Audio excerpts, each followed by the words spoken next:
My lords, pray be seated.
Open the door.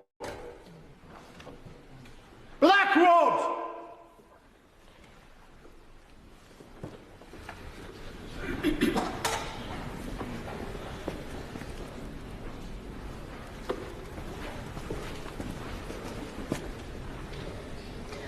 Mr. Speaker, the King commands this honourable House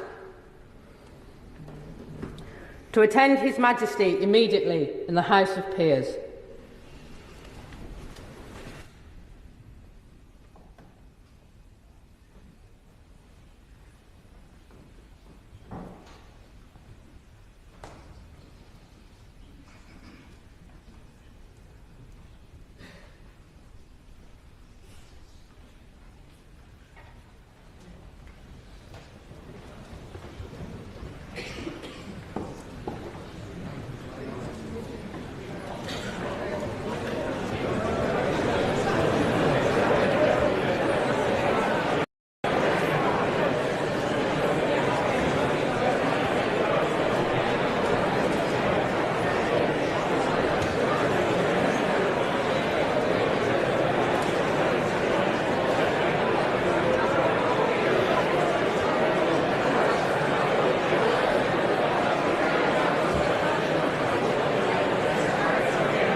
my Lords and members of the House of Commons, my government will govern in service to the country.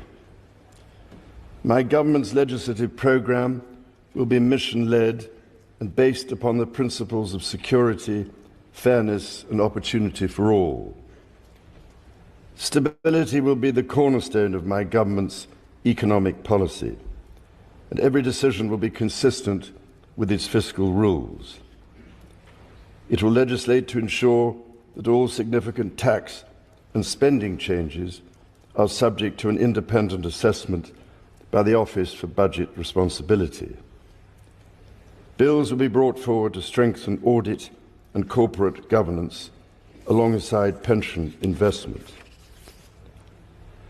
Securing economic growth will be a fundamental mission. My government will seek a new partnership with both business and working people and help the country move on from the recent cost of living challenges by prioritising wealth creation for all communities. My ministers will establish an Industrial Strategy Council. It is my government's objective to see rising living standards in all nations and regions in the United Kingdom. My ministers will get Britain building, including through planning reform, as they seek to accelerate the delivery of high-quality infrastructure and housing. They will also pursue sustainable growth by encouraging investment in industry, skills and new technologies. My government is committed to making work pay and will legislate to introduce a new deal for working people to ban exploitative practices and enhance employment rights. It will seek to establish the appropriate legislation to place requirements on those working to develop the most powerful artificial intelligence models. My government believes that greater devolution of decision-making is at the heart of a modern dynamic economy and is a key driver of economic growth, and my ministers will introduce an English devolution bill. Legislation will be introduced to give new powers to metro mayors and combined authorities. This will support local growth plans that bring economic benefit to communities. A bill will be introduced to allow local leaders to take control of their local bus services. My ministers will bring forward legislation to improve the railways by reforming rail franchising, establishing Great British Railways, and bringing train operators into public ownership.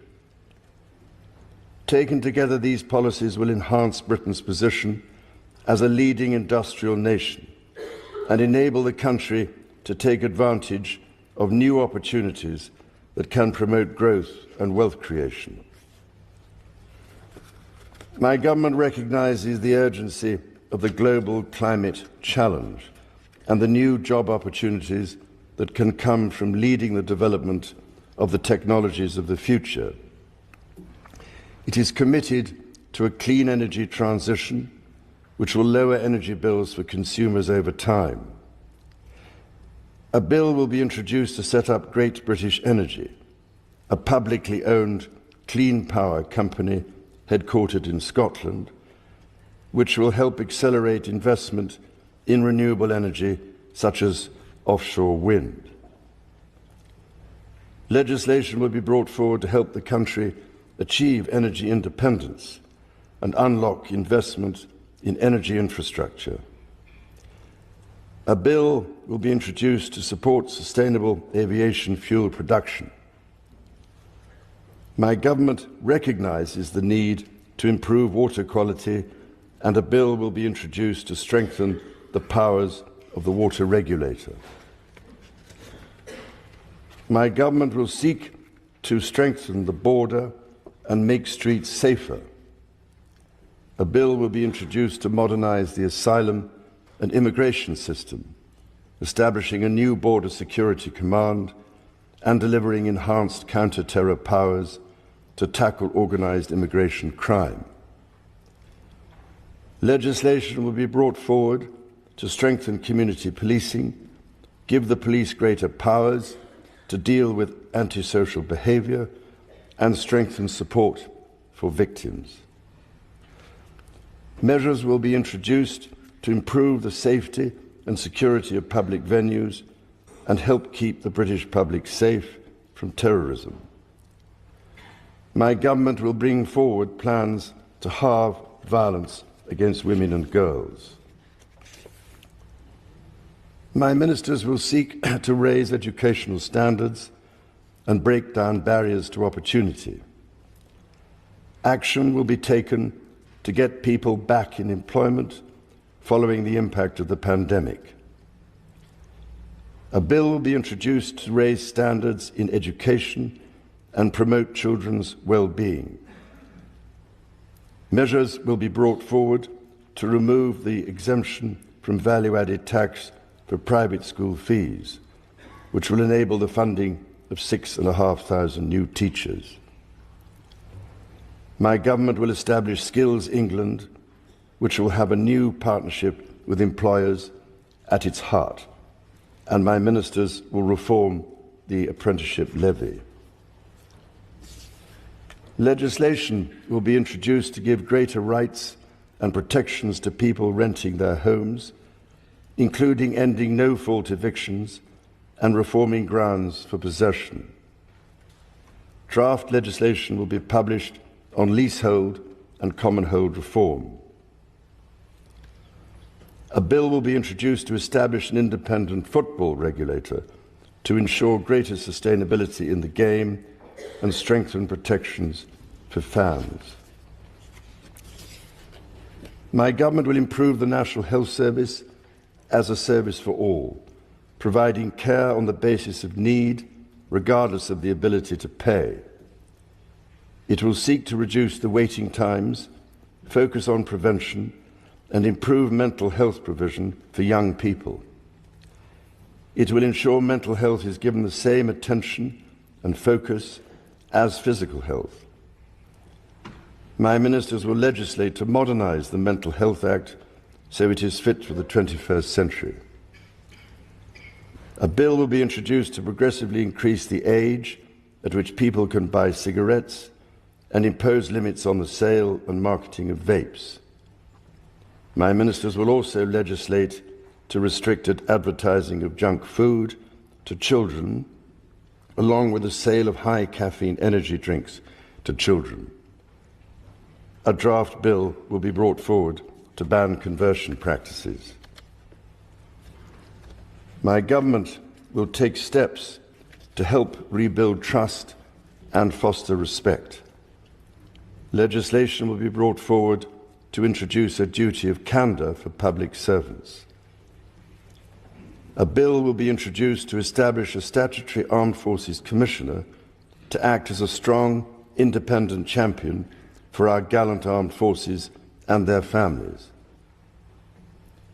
Legislation on race equality will be published in draft to enshrine the full right to equal pay in law.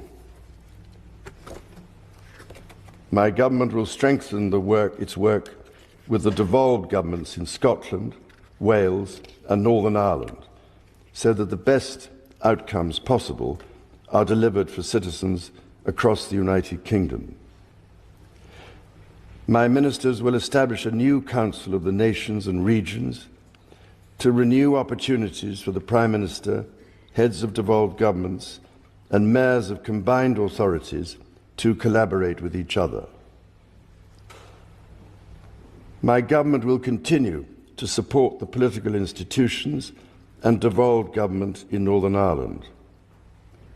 In consultation with all parties, measures will be brought forward to begin the process of repealing and replacing the Northern Ireland Troubles Legacy and Reconciliation Act 2023. Measures to modernise the Constitution will be introduced, including House of Lords reform, to remove the right of hereditary peers to sit and vote in the Lords. My ministers will strengthen the integrity of elections and encourage wide participation in the democratic process. The government will propose a modernisation committee of the House of Commons, which will be tasked with driving up standards, improving work practices, and reforming procedures. My government will ensure a strong defence based on the North Atlantic Treaty Organisation's common values of individual liberty, democracy, human rights, and the rule of law. Its commitment to NATO will remain unshakable. It will maintain a strong armed forces, including the nuclear deterrent. To ensure that the United Kingdom's defence capabilities are matched to the changing nature of global strategic threats, my government will conduct a strategic defence review. My government will continue to give its full support to Ukraine and its people, and it will endeavour to play a leading role in providing Ukraine with a clear path to NATO membership. My government will seek to reset the relationship with European partners and work to improve the United Kingdom's trade and investment relationship with the European Union. My ministers will seek a new security pact to strengthen cooperation on the mutual threats faced by the United Kingdom and the European Union. My government will play its part in trying to secure long-term peace and security in the Middle East. It is committed to a two-state solution with a safe and secure Israel alongside a viable and sovereign Palestinian state. Later this week, my government will host the European Political Community meeting at Blenheim Palace. The Queen and I look forward to our visit to Samoa alongside the Commonwealth Heads of Government meeting in October and our visit to Australia. Members of the House of Commons, estimates for the public services will be laid before you. My Lords and members of the House of Commons, other measures will be laid before you. I pray that the blessing of Almighty God may rest upon your councils.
This concludes this whole session. We're going to review how the king's speech, quote unquote, which really means the next set of laws that will be made, opportunities that will therefore follow on the back of that law, will bring a smile to your life as an employee, if you're working for someone. How does that affect your bottom line every single month for the next 12 months? If you run a business, what impact will this specific speech or program, the legislative program of the next government, which is really just started, it's no longer next, of the new government, how will that impact on your clientele? How will that impact your products? How will that impact your services? You need to know this if you want to stay competitive in business. You got to work with insight, not information. You can't make decisions based on tabloid headlines. You got to drill down. So we've got 4 different versions of that speech that you just heard. We will make that available to you if you type yes in the comment section now. 4, 1, 2, 3, 4. And why is it that there are 4? We'll also have a session on Zoom explaining why there are multiple versions of the same speech and why you, your industry, your sector, and your company will be affected. Will, not may, be affected. Will be affected because new rules, new regulations gives new opportunities, new challenges. So the earlier you know this, the better it is for your business, for your client, people you care about, and also for your bottom line. So if you're an employee, you need to know exactly what has just been said, decode it, because it's all coded. And then if you're an employer, of course, you got to know the new business environment and the new business terrain. And this affects anyone that is in an English-speaking environment. So you don't have to be British to be impacted by this. If you're English-speaking or you do business in an English-speaking world, you will directly be impacted. So type yes, and we'll send out the invitation, and we're going to have the experts come in here and dissect it for you so that you don't make the wrong move and therefore get yourself in a pickle. Thanks for joining us today, and I look forward to sharing more with you how we are going to build our lives together, how we're going to move things in the right direction so that we do not work with the old opportunities that have been shut down. We are able to be proactive and do what we need to do. Thank you, and enjoy the rest of your day.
straight from the bowels of Parliament